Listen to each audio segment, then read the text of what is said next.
Get ready for adventure. Islands of it, man. From the studios to Volcano Bay, this is the Universal Joint, a podcast devoted to all things Universal with your host, Jim Hill and Dustin Fuhs.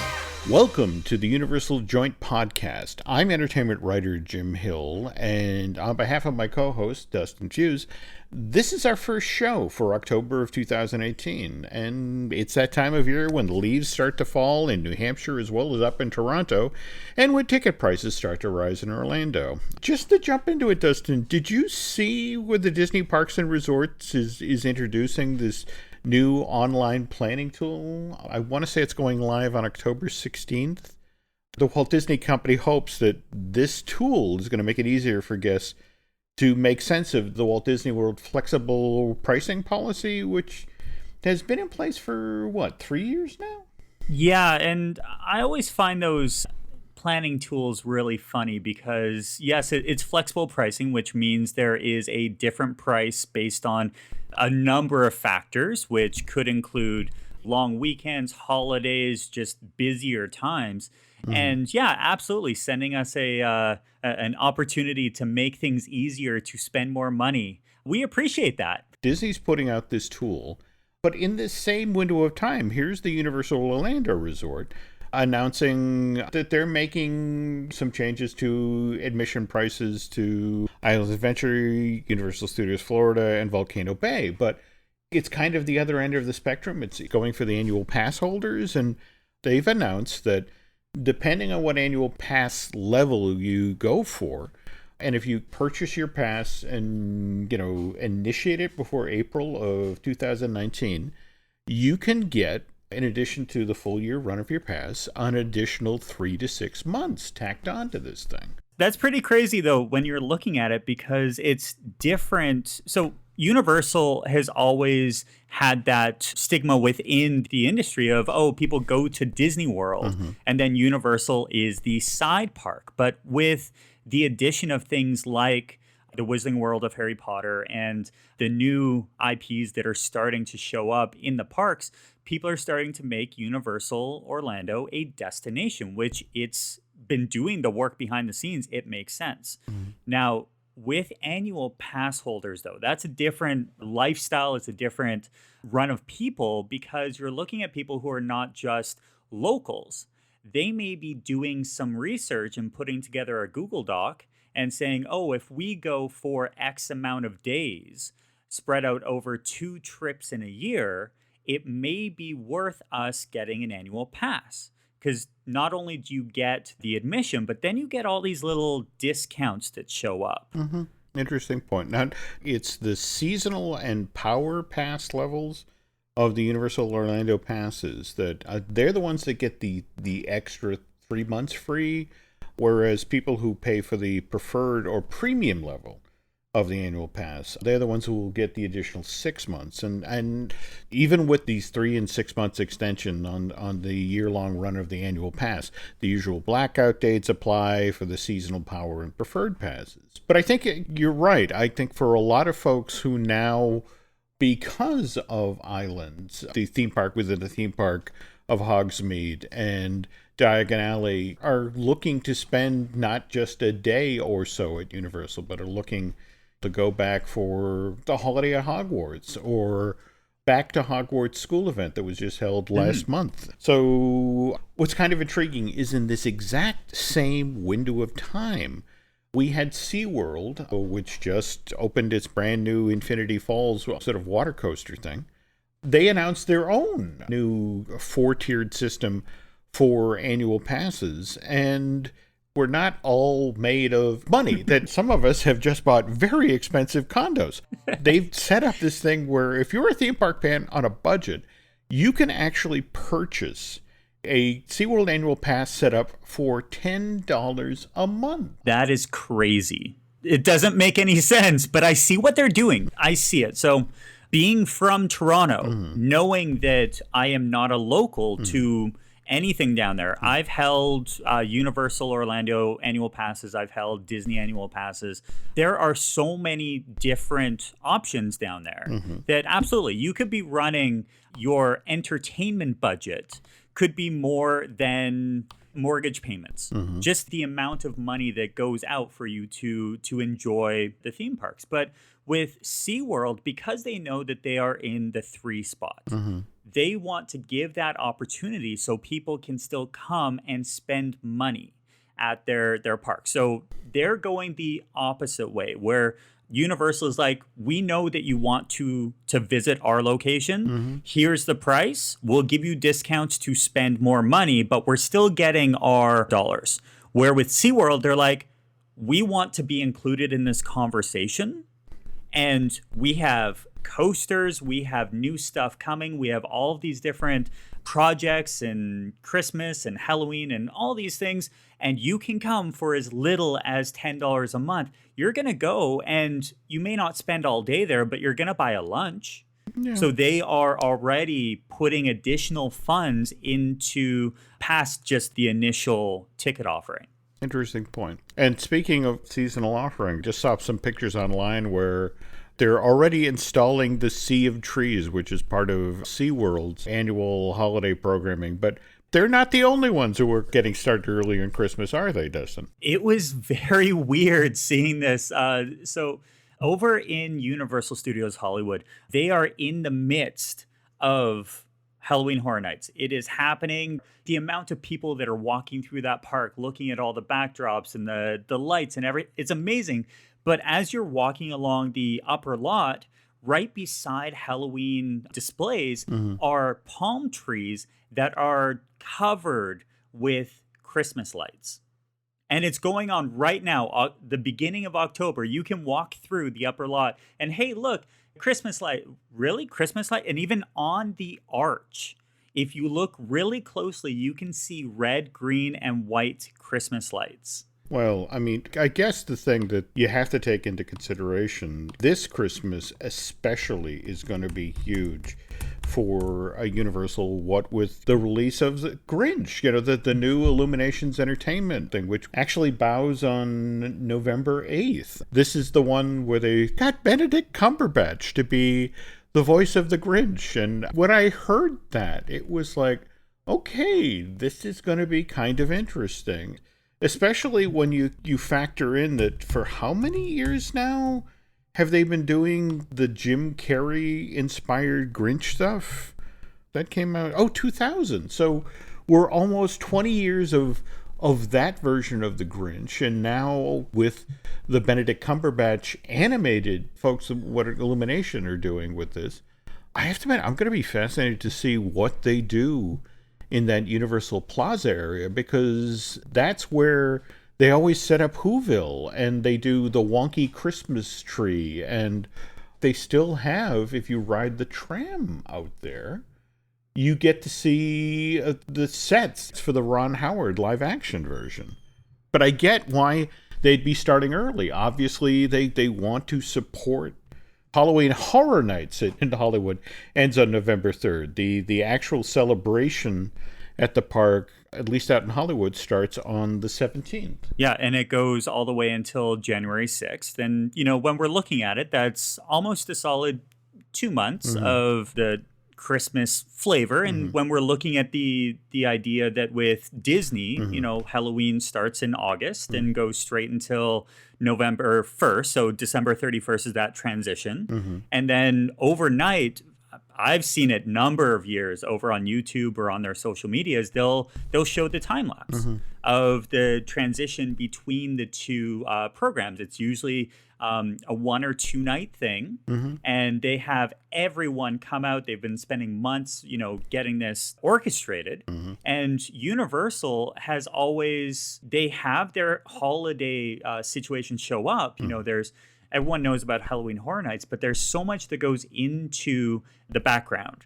And Halloween Horror Nights has been planned, 18 months is their traditional, start to finish. Well, Christmas takes a long time too. This transition is going to be a fun year. When Drew and I are down in Orlando next month, actually the day we start the event is when the brand new lighting package for Toy Story Land at Disney Hollywood Studios debuts. And I don't know if you saw some of the pictures that were online, but I want to say it's Hong Kong Disneyland that has its own Toy Story Land.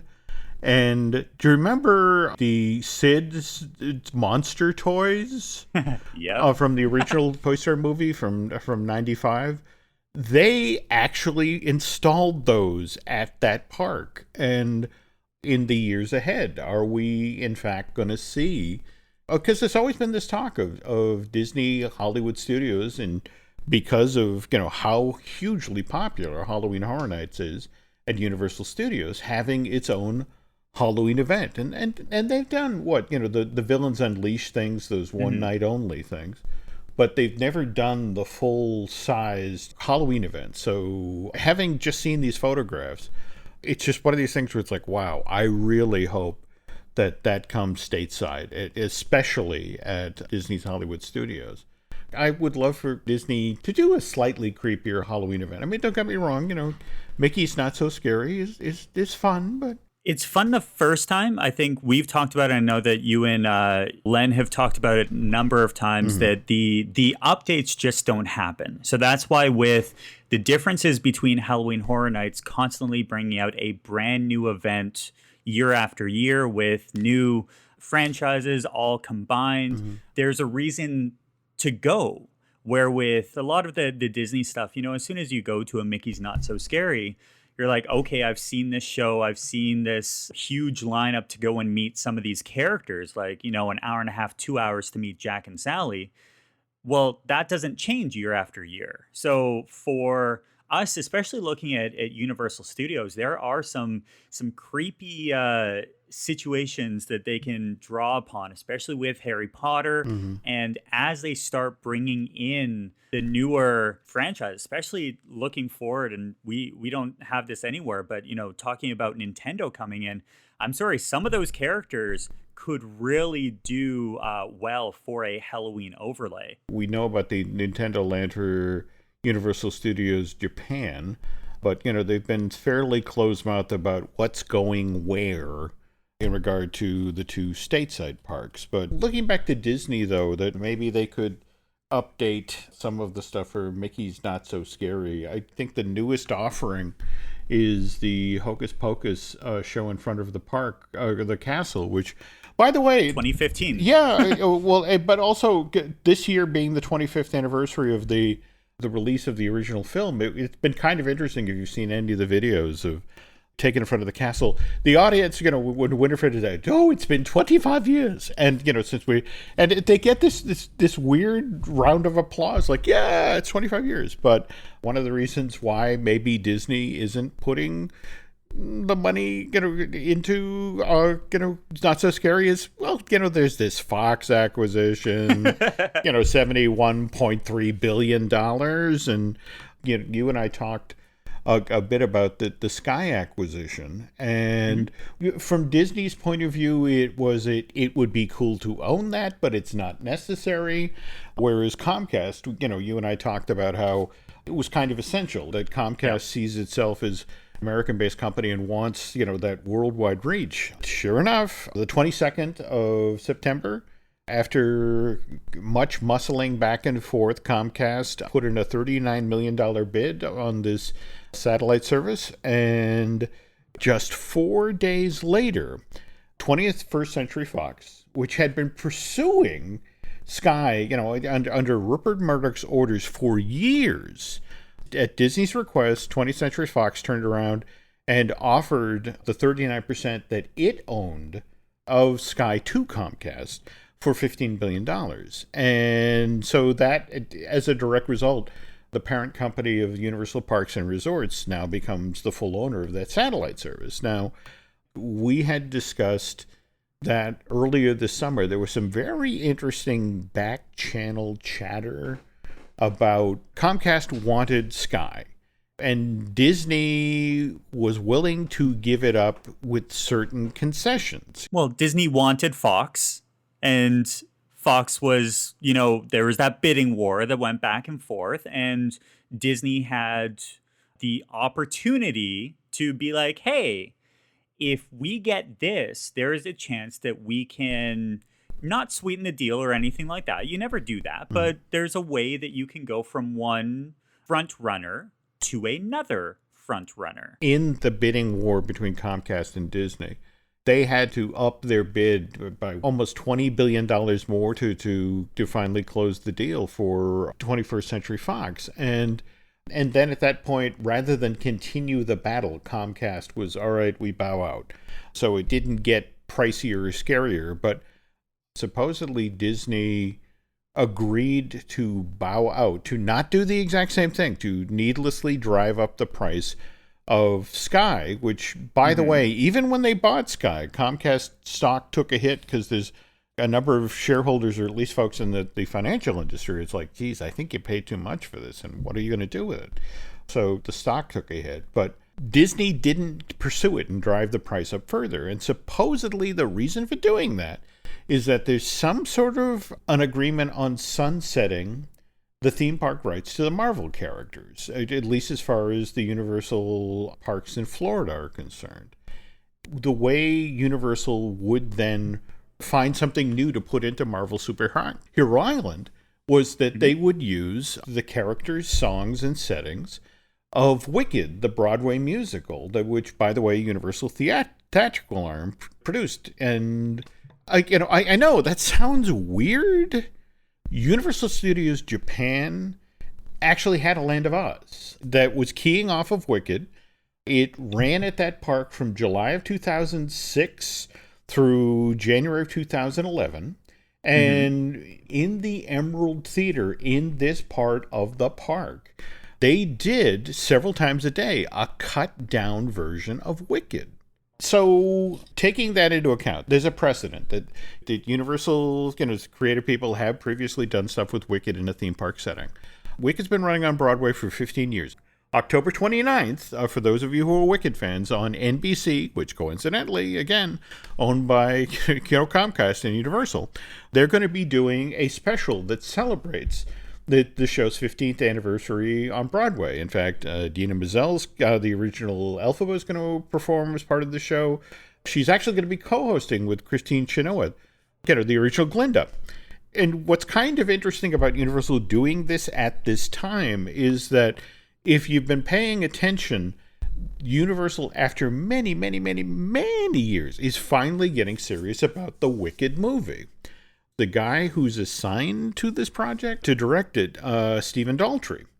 Stephen, up until just recently, was supposed to be the guy who was directing the Obi-Wan Kenobi movie that was supposed to follow Solo as the next Star Wars story film. Yeah, the one that wasn't official. Like, it's official, but it's not part of the 7, 8, 9. It's its standalone movie. That's it, exactly. And Ewan McGregor was supposedly on board, and just last month or thereabouts, Bob Iger did an interview with the Hollywood Reporter, and he basically took the responsibility for putting too many Star Wars movies out there too fast. And it's like, look, this is my fault. He, made the statement, and, we're going to rejig the schedule. And then just to get across the point that this was my fault, not Kathleen Kennedy, the head of Lucasfilm, they renewed her deal to run Lucasfilm for Disney through 2021. So Stephen now has a hole in his dance card. And so I guess the Wicked movie could begin shooting as early as next year. Mary Poppins Returns is coming out in December, and they've just begun doing sort of the screenings for tastemakers and that sort of thing. And doubling back to us talking about Hocus Pocus, Bette Midler just got to see the thing and was just saying it was this absolutely wonderful film. It's going to be interesting on the heels of the Barnum movie that Fox released last year. Musicals are coming back. Absolutely. And it will be very interesting if, on the heels of Mary Poppins Returns doing really well, Universal decides to turbocharge Wicked and get that out there for, 2020 or thereabouts. You have to wonder if they do, in fact, have this sunsetting deal with Disney. At what timeline would we see Marvel Superhero Island go down? How long would it take to change this over to an Oz-themed area? The Incredible Hulk coaster is already green. There we go. I'm just saying. There we go. And and for those of you who cannot wait to get face-to-face with the Wicked Witch of the West, It's worth noting that, of course, she is the sort of the herald character of the Scary Tales Deadlier Than Ever maze at this year's Halloween Horror Nights in Orlando. And by the way, I have to credit Dustin. We were talking about that maze last time around on our last show, and I was complaining about the very obvious safety harness that the witch was wearing. And it's like, I don't get this. Why is she doing this? And Dustin was like, well, isn't this the maze where she flies? When Alice and I went through, she was not flying. But I have since, a number of very kind Universal Joint listeners have reached out and sent me links to the videos. And it's a really amazing effect. I mean, holy cow. She dives off the castle and sort of flies over people's heads as they're going through the queue. I think the only thing I miss is the broom. They don't give her a broom, but it's a really impressive effect. How many mazes and everything like that. We had so much going on the last episode that, there's always something else that comes out with, the hidden details. The other thing you had actually discovered that they were considering adding to the event, the Halloween Horror Nights Scare Actor Dining Experience, that's actually up and running now at the Universal Classic Monsters Cafe.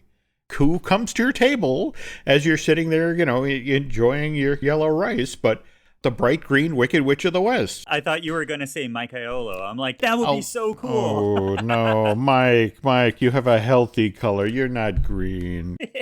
Speaking of food, though, you actually came across info on something that really kind of innovative that the Universal is getting out there.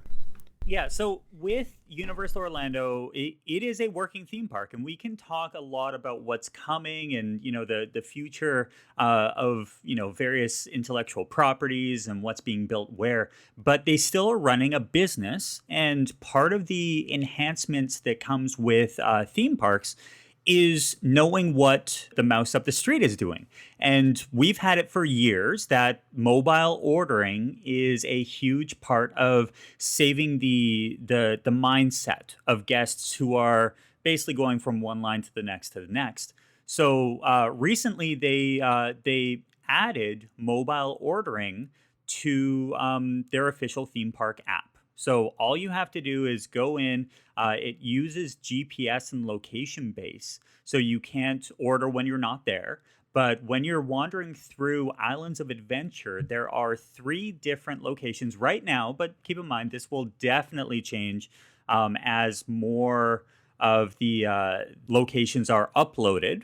It's a pretty basic system. As soon as you get the first one, adding extra ones are just going to be straightforward. So right now, as a recording, it's Cafe 4th and the Captain America Diner, which is in Marvel Superhero Island, as well as the Burger Digs location, which is in, are we calling it Jurassic World yet, or is it still Jurassic Park? Magic 8 Ball says, check back later. Gotcha. Speaking of Jurassic Park World, whatever they're calling it at Islands of Adventure, you were kind enough out ahead of today's show to point out what a recent episode of the Midway Mayhem's YouTube channel show. And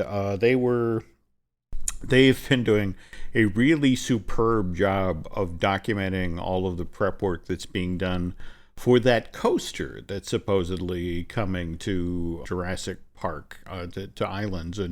But didn't they mention something about the impact that's going to have on the stuff that's immediately around Burger Digs, the gaming and Raptor Encounter? Yeah, so with any huge construction endeavor, it's all about the domino effect. And you have to clear an area before you can build there. There are a number of different elements that go into even putting shovels in the ground with electrical and water and that kind of thing. Well, when you do the Google Maps view down on that section of the park, you can tell that the raptor encounter is on the wrong side of the path. So everything around that area is going to eventually be encapsulated within this unnamed and unannounced coaster that'll be coming over there. Well, they don't want to lose something that is incredibly popular. So what they're doing is actually taking a part of the extended queue of the Jurassic Park River Adventure and shifting the Raptor encounter over to that side, which is the beginning of these domino effects to allow for people to start getting some work done. Got it. And they're doing the same thing with the gaming. Is Yes. that correct? Universal has a number of sections within both Islands of Adventure as well as Universal Studios Florida, where there are these carnival games. And there is still a market for them, or else they wouldn't be operational. They still have a budget. You got to pay for it. Yeah, they're a revenue stream that the park genuinely values. In fact, remember around the Amity section of Universal Studios Florida? Yes. The gimmick was you were coming there on the 4th of July, so that's why there was a carnival gaming aspect. But when they built Diagon Alley, that didn't fit. And Universal found a way to basically take all of that gaming and move it over to Krusty Land. Yes. Didn't they do the same thing when they were building Hogsmeade? You know, they had to move a lot of the gaming that was featured in the sort of the Merlinwood section, didn't they? Yeah. So there's a couple of sections around Islands of Adventure where I don't think that it's meant as a distraction, but it definitely could be. So as you're coming from Marvel Superhero Island across to around the comic strip cafe, you're walking, and on the right-hand side are 4 or 5 of these carnival games and a leather treaty, which is the booth where you can go and get your the leather bracelets engraved, and the hair styles, which, well, you and I can't really talk about that. Well, you have to have hair, so. Yeah, exactly. But what's happened is on the other side of the path, that is where traditionally it's been an empty theater. So that's where at one point in time there was that BMX show. I know they still do a lot of group presentations there, but when you're looking at a theme park, you don't want to have empty space. So what they'll do is they'll put these locations up around the park where they want to distract and keep guests inside of the show. Interesting point. Before I forget, we mentioned Berlinwood, and of course that gave way to the Wizarding World of Harry Potter Hogsmeade, and you came across in your research for the show, so very interesting imagery about the attraction that's being built up there. I'll tell you what, let's take a quick break and then we'll get to that story, okay?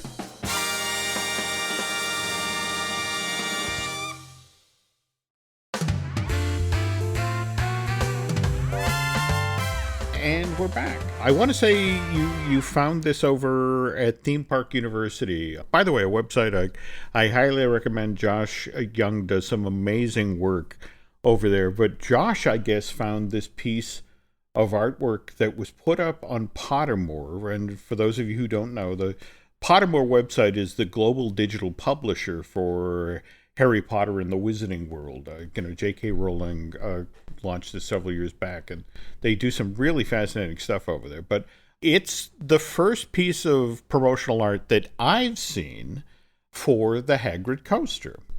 Do you want to describe the artwork? I think with any of these images that go out, there is a community, and the community is very good at putting something like this out there and without any sort of commentary. It's, this is what we discovered. What do you think?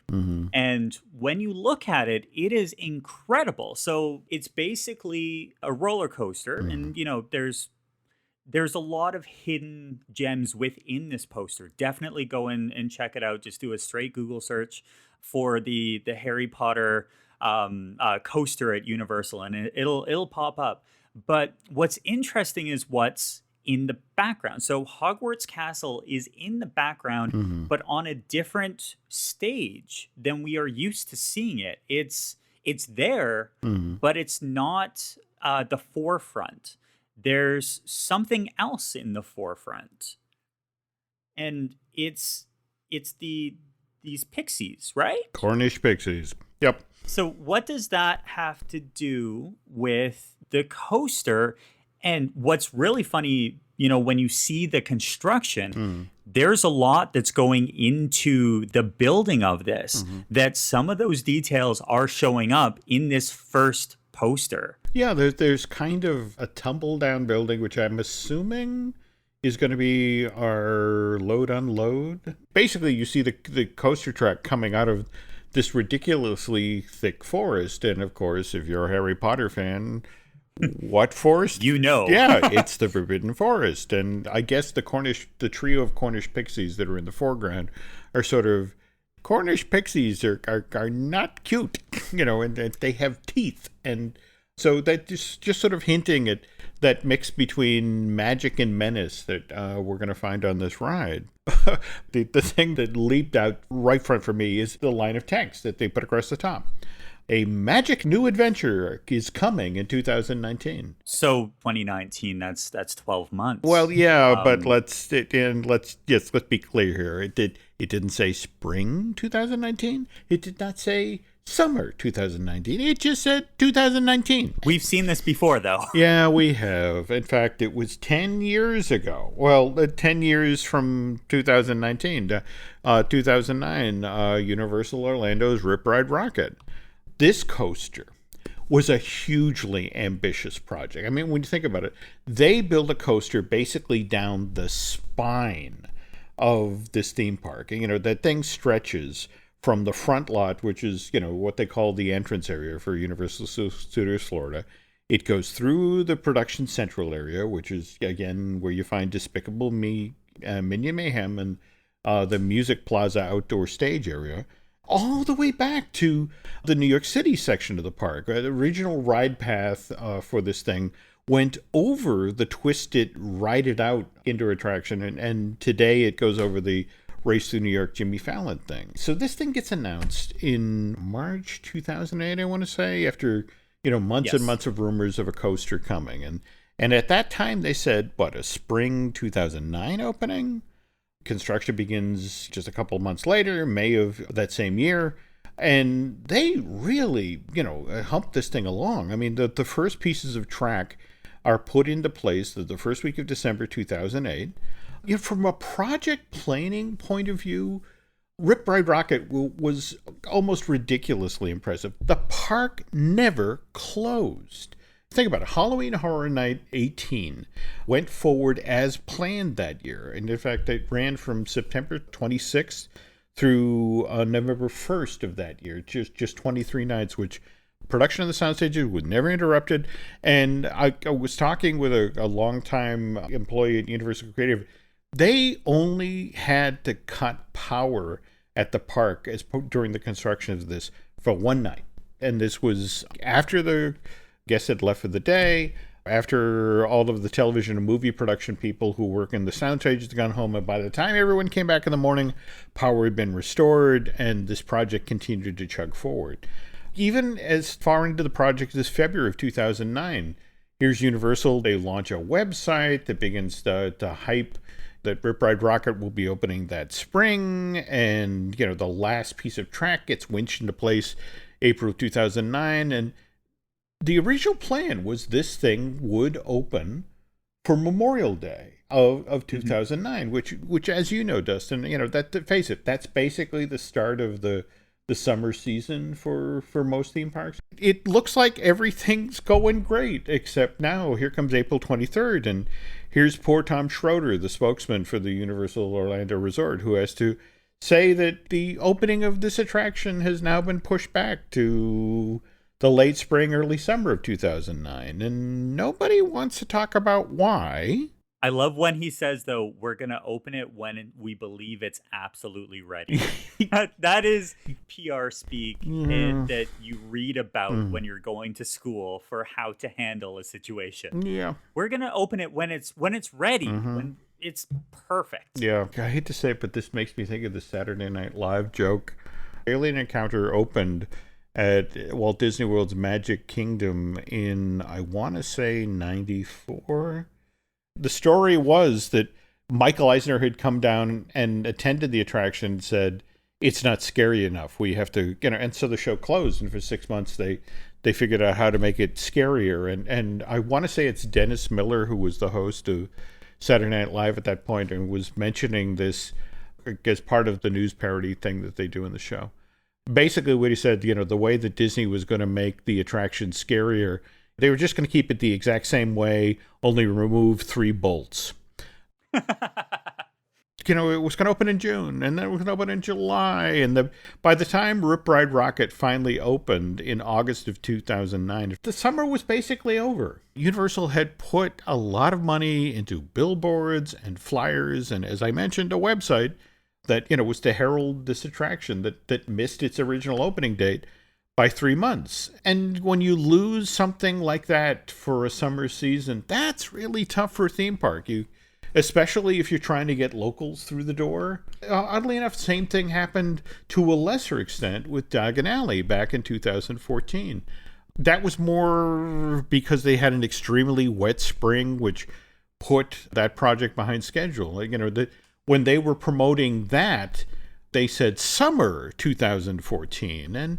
And well, yeah, technically it did open in the summer. It opened July 8th. But again, with the notion that this was originally supposed to open in early June, to lose that many weeks of work. Well, and you look at especially Hollywood Rip Ride Rockit, that business model was supposed to also include extra hours and a separate entrance. Yeah. And so there's a lot that goes into a business. Like when you're bringing out a new roller coaster, you're looking to recoup that cost as quick as possible. What's fascinating about Rip Ride Rockit is, in fact, if you go to the Blue Man Group Theater there, you walk in that entrance, you can actually see the separate entrance for Rip Ride Rockit. There was, as I understand it, at one point, a plan whereby if you were spending the night at City Walk and Universal Studios Florida and Islands of Adventure had closed for the day, you were still going to be able to ride. Now, mind you, for a separate fee, but you were going to be able to ride Rip Ride Rockit. The physical setup's there, still to this day, but they'd never turned the key on that. And I wonder how much of that is because of that first summer, where from Memorial Day to June to July to finally opening in late August, that did they just finally decide that thing was snake bit, and rather than, because face it, there's been a couple of times, for example, I want to say in 2013 where one of the coasters bottomed out, and they actually had to come in and rescue the folks off of that coaster. It was a hard lesson to learn, and certainly to watch, how carefully they are now using their language, their words when it comes to the Hagrid coaster. Just, again, not spring of 2019, not summer of 2009, just plain old 2019. Yeah, that's an important lesson that people in the theme park industry have learned. And, you and I have had firsthand experience with this.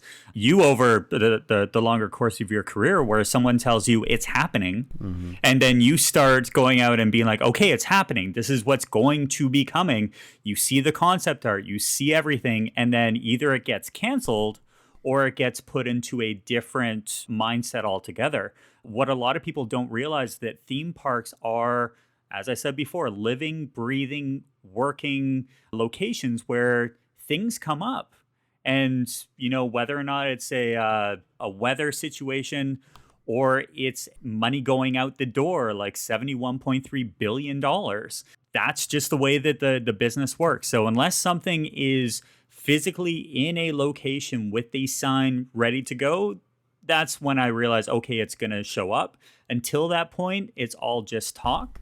And we've seen plenty of concept art that looked amazing, and spikes in the ground. They have their official photo op, and then nothing. Yeah. The most important word in show business is business. Otherwise, it would just be show. Very true. Anyway, so speaking of shows, that if somebody's looking to see the other stuff that you have showing around the web, Dustin, where would they find that? Yeah, so I'm over at stepstomagic.com. It is a trip planning website, a lot of top 10 lists, a lot of not, rumors or anything like that. I tend to stick to things that people are able to action on. It's a lot of Disney, definitely putting a lot more effort into the Universal side of things, but I've got a treasure trove of photos, so it's just making sure that I'm putting the right information out there. So yeah, you can find me at Steps to Magic. You can also find me, I'm heavily, out there on Pinterest. So find me over there, Steps to Magic. Twitter, less so. I'm there, but not really. I tend to just read what Jim's doing. Well, you got to follow the right people. Well, that's you're basically clearly where I'm not at. following the right people. But well, as for me, we've got, obviously the Universal Joint podcast, the thing I do with Len, Disney Dish, fine tuning with Drew Taylor, which again we're doing the live event in November, the 9th through the 12th at Disney Hollywood Studios, the Marvel Us Disney podcast with Aaron Adams. But for now, I think that will do it for this week's episode of the Universal Joint. On behalf of Mr. Fuhs, I want to thank you all for listening. We'll be back with a new show fairly soon, so talk to you then, okay? It's been groovy having you hang with us for the Universal Joint. Tune in again for this and other great podcasts found on the Jim Hill Media Network.